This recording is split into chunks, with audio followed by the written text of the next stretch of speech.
step up in your most holy faith, the less time you are sensitive or have the capacity to be sensitive to the things of God. So he's calling us up. Where you were 10 years ago is not enough. I know you're the great one in that area, but look, he's calling you up higher. There's a greater level of expectation that needs to be on the inside of us. Tell your neighbor there's a greater level of expectation that needs to be in you. So what we need to know, he's calling us up higher. Together up to a higher, he's calling us up to a higher place. A higher sense of meaning and significance. Because out of all of a sudden we're going to begin to discover some things which I'm going to talk about next week. So we need to know he's calling us up higher in our thinking. See, we can't wink at this thing. We can't ignore it. We can't even look to the person next to us and because of what they're not doing. We can't pass the blame on nobody. He's calling us up higher. So we've been given a grace that we have been given a grace in this hour which enables us to rise up in blessing and fulfill the will of God in the earth.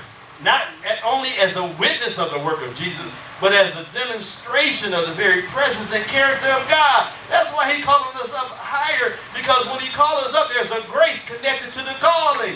So we say, well, I don't know why I'm fixated on doing crazy stuff. Well, if you go ahead and let him take you up, let him catch you up, then you won't keep doing the same things you're doing. Hey, look, y'all, it's so easy how to be caught up. We mystified this thing. We made it seem like, oh! You know, if you fall out on the floor, you caught up, they ain't caught up, you just lay down. You ain't caught up because you're in a dance. I know a lot of folks that dance that don't have victory. I'd rather stand still and have victory than a dance and have nothing. I'm sorry.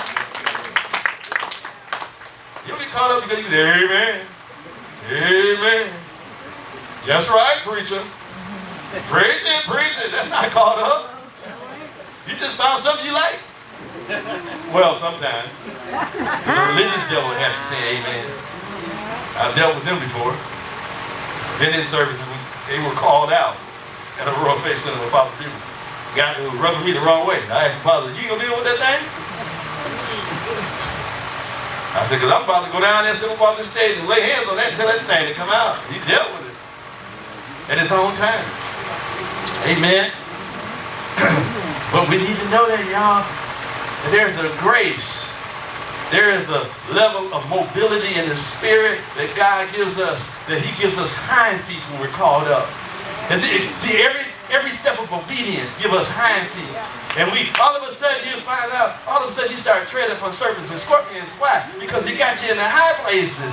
All of a sudden you're treading on things and stepping on things and things don't have dominion like they used to. Why? Because you're responding to the Spirit of God. And he's giving you an incentive connected to his divine grace to be more than a conqueror. Then you can say, what? This thing was hounding me for how long? Well, I could have responded to God 10 years ago. I've been wrestling with my pastor for 6 years. I've been doing my own thing for how long? Hindsight is 20/20, y'all. There's some stuff I look back at and say, hold on it. Why did I stay there for so long? Stubborn. Most folks like religion anyway. It's so intoxicating. You know, just to come to church, just to get dressed up, all pretty, get in the mirrors and whatnot. Just to take that long scenic drive, stop and get some coffee and donuts. Then to pull up into the church, get out, feel good, sit there about yourself, and just feel all pious. I made it today. 3 weeks out, but I'm in. We get happy because we get 3 Wednesdays in a row. 3 Wednesdays? Really? We start patting ourselves on the back. No. That's external stuff. That's stuff that don't even measure anything. That's going to go up in smoke. That's the elementary things that God is weeding us all from.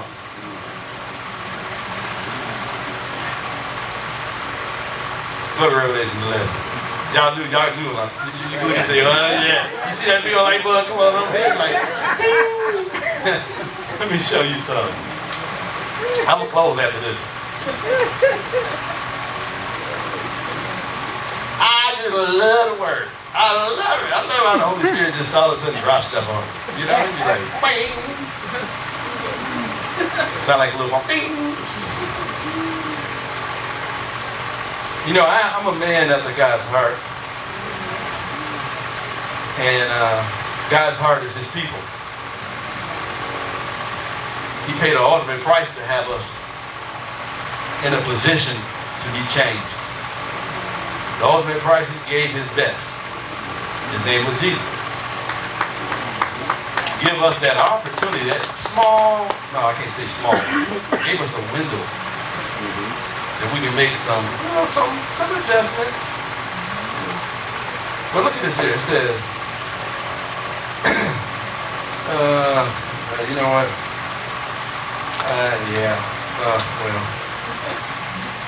This is part of my message on Wednesday, so you might want to come out. I'm just going to give you a little something to wet your palate.